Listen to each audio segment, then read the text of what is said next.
Welcome back. We're here with Esther from Rooted in Peace. Esther, thank you so much for coming on the podcast today. I appreciate it. Thank you for having me. I'm really excited. I am as well. We met on Facebook, and it's always interesting how relationships form and how things happen. So I'm very excited to dive into your journey of plants and just everything you're doing around that niche. So thank you for coming on. I'm really excited to talk about it for sure. So where does this love for plants come from?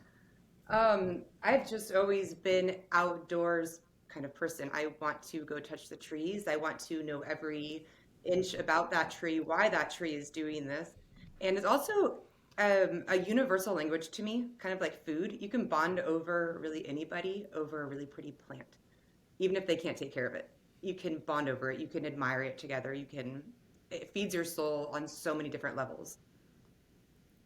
So you would say it's not only about like the plant itself, but you creating these beautiful plants for people. It is also about creating this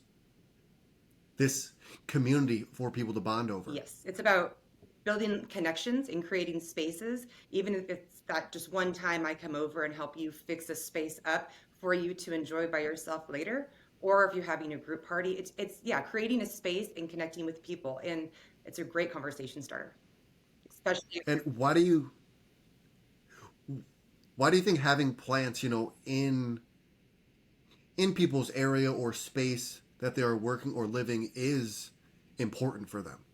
I don't think people understand the frequency that plants have and the purification that they have, and they are part of us. We are part of them. Their nature. We should be intertwined together. I mean, I don't know anybody who like goes outside and doesn't feel instant relief if they're in a forest. So yeah, I think the frequencies that we have together is beautiful. What I find very fascinating is the fact that a lot of people don't think that trees or mushrooms or just plants in general can communicate because they can't talk.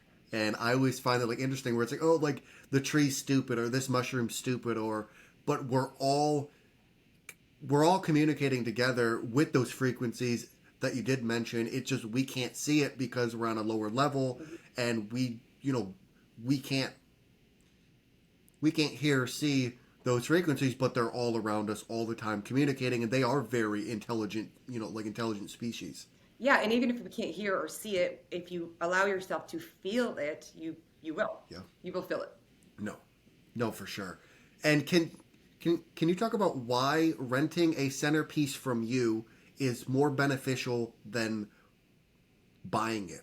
Yeah, for sure. So, say you have a wedding and there's 50 tables and you want to have a beautiful succulent centerpiece, but who the hell wants to take home 1 million succulents home with them and like try to shove them to your guests? Like, please take this. Yeah. So, it's a great way to have a beautiful centerpiece and not have to worry about who's going to take it, when am I going to water it? Did I just pay all this money for all these plants to die? I can pick them up, I can drop them off. It's just an easy way to have a beautiful piece, and you don't even have to worry about it. Make a phone call, I'll make it, I'll drop it off, and I'll pick it up. I I think that's a service that a lot of people don't even know exists. They think, oh, I have to buy all these flowers for my wedding, or I have to buy all these flowers for graduation, and then like you said, at the end of it, they're like, hey, who can take the food? Who can take the Exactly. flowers? Like who can take like all this stuff with them versus just renting stuff from you or a like a local flower shop, and saving some money and just headache. Exactly. It saves a ton of money as well. So you probably Yeah. hundreds of dollars difference if you're just going to rent them for me. And succulents are great because they survive so well that it would be really easy to even ship it across the US. Interesting. Honestly. Like yeah.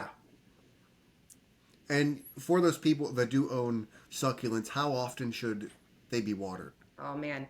Okay, so if you know about cats, do you know anything about cats? I always say this, and if Yeah. people hate cats, then I'm sorry, but so you know when you give a cat a lot of attention, it wants nothing to do with you. Like that's like a succulent. So like water it when it is bone dry, maybe every 2 weeks. Give it some Okay. like serious love, and then like pretend you don't see it. So like every 2 weeks, maybe you want everything to be bone dry, but they thrive in a dry condition. I treat it like a So it's a very hands off, you know, not a lot of work. You don't have to pay attention to it that much for, great for traveling, yeah. like traveling Yes. people, people that are not at the house working a lot, things like that. Yeah, if you're a traveler and you're not at your house a lot and want plants, just go succulents. My sprinkler system broke like 5 years ago, and I just throw succulents out in my and it's beautiful because I don't want to fix my sprinkler. Yeah. No, no, for sure. And some of the plants that you make, well, I guess all of them are handmade by you personally. Yes, every single one. Can 95% are grown in my own garden. Wow. Okay. I actually did not know that. What is the process of you actually creating these beautiful, plants for people? Uh, I don't think I have a process, to be honest. I think that of course, if there's a client who wants something very specific, okay, fine. My process would, I'm talking like start to finish, like dirt to pot, Just or yeah, yeah, how do I yeah. arrange it? Like, Like dirt to pot. okay, well, I mean, I make the dirt and I put pumice stone in it because it's a really good aerator, um, and a little succulent food. And then I kind of just lay my plants out. I pick from my garden and I'll lay them out and I'll just stare at them. And I kind of like, oh, this would be pretty here. So none of them are meant to, like, I don't have a plan for any of them except I know it needs to go in the soil, as in food and rocks. And then I pick from my garden and I'll figure it out then. I don't know if that answers your questions, but I don't really have like a No, I think that allows people to get a good idea of how you actually do things, and I think the fact that you do it that way makes it even more special because they know that every plant isn't just this cookie cutter thing, but the plant that you are getting is something that you put your time into. You you took time to pick out that plant for that person versus just being like a conveyor belt where you're pumping out plants all the time. yeah, and that goes with the community in my mind. Like Yeah. I'm making this for you, ordered this plant, and they'll order their planter. I will make it as best as possible, match what's on my website. But on my website, I very well state that it's not going to be the same because they are one of a kind, and I do it from scratch. And can you kind of talk to us about what's it like actually growing the succulent plants themselves? It's stupidly easy. You can take, okay, so I mean, they don't like a lot of water. I have them in part shade, part sun. Is that what you're asking? In my backyard? Like how? Yeah, yeah, Yeah, yeah, okay. yeah. Yep. And anytime a leaf falls off, I'll throw it back into the garden and it will propagate. And then I'll use that as a plant, take off a leaf, throw it. So it's really just like a science project all the time. And it's quite easy if you just kind of let it be. People are really intimidated by succulents, but I think that they overthink it. And I think that I could probably help them out. Yeah. No, no, for sure. And now to move kind of to the personal side of things. Over the past 5 years, what is the greatest discovery that you had about yourself? Oh God. Well, that's Wait, can you ask that again? The greatest discovery I had about myself.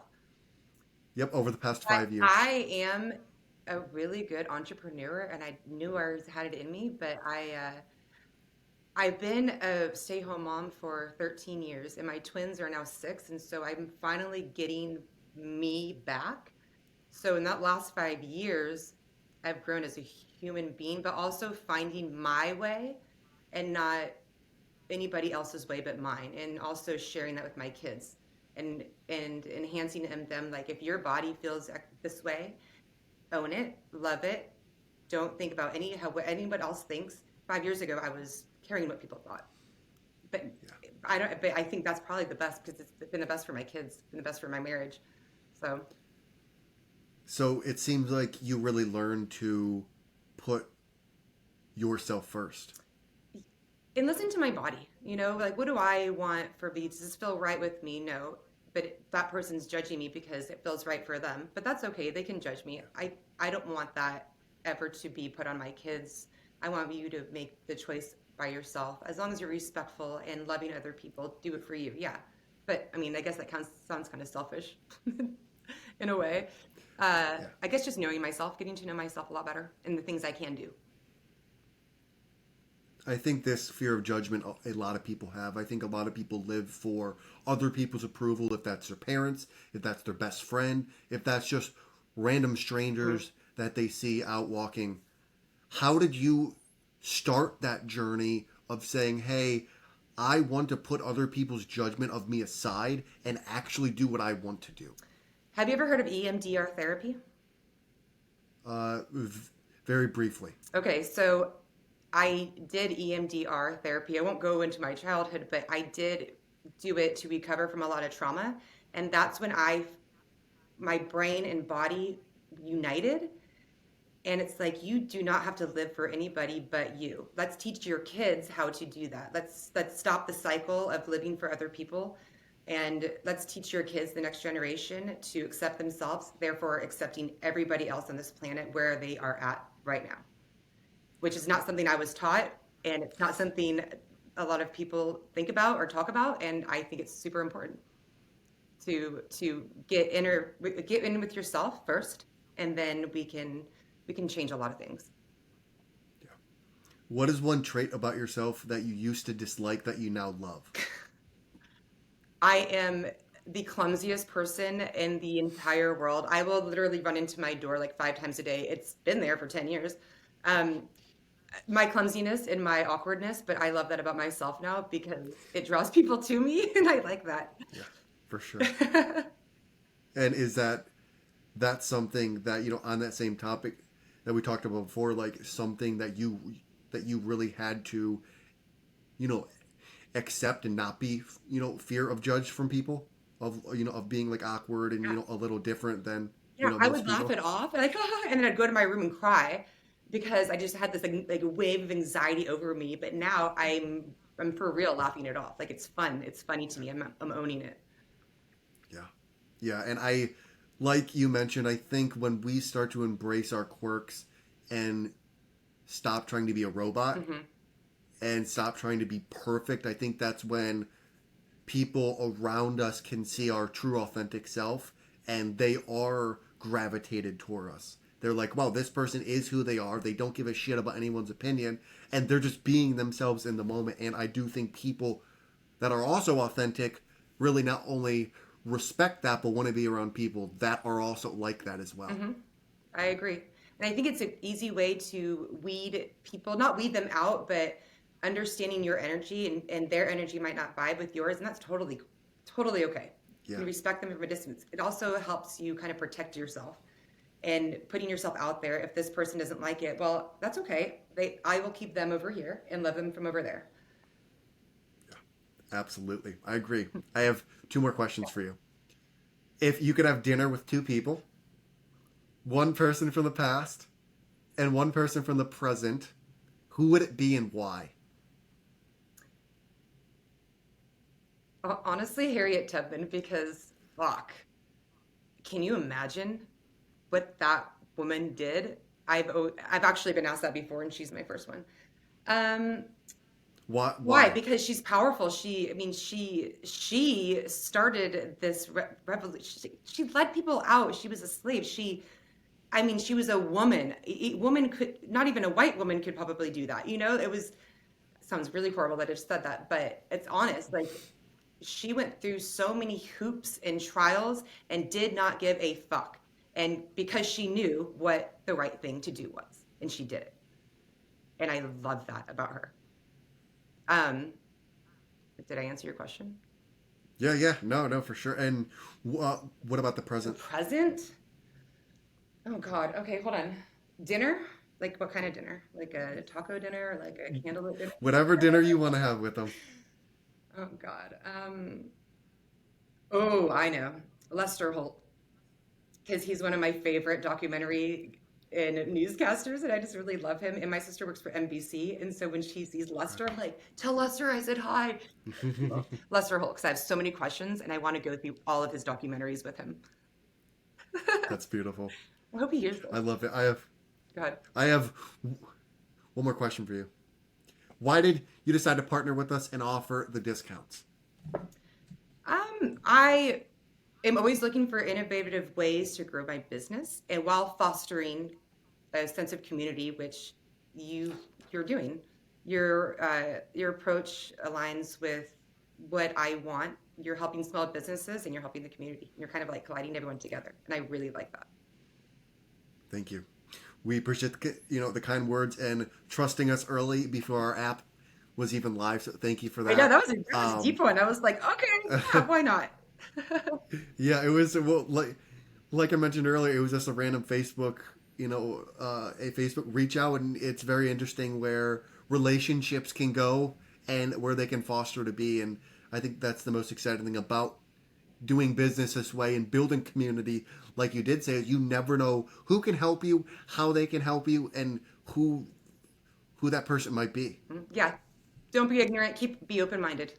Learn at Yeah, every for moment you sure. can. Yes. Well, those are the questions I have for you. Okay. How can people find you, and what is one thing you want to leave people with? How can people find me at rootedinpeace.shop? And my Instagram page. Are you going to be able to link that with this? Yes. Yep. Hmm. And then what was your other question? What do you want to leave people with? I want to leave people with a comfort in knowing that there are good people out there and people are teaching the next generation. We're really trying hard. And God, there's so much I want to leave people with. Let's all just connect, be a community, love each other, support each other, I learn love it. at every Well, corner. anything else? No, go to my website. Perfect. Perfect. Well, I love it. Esther, thank you for coming on the podcast. It was a great conversation. You did awesome. And I appreciate you. Thank you so Thank much. you so much.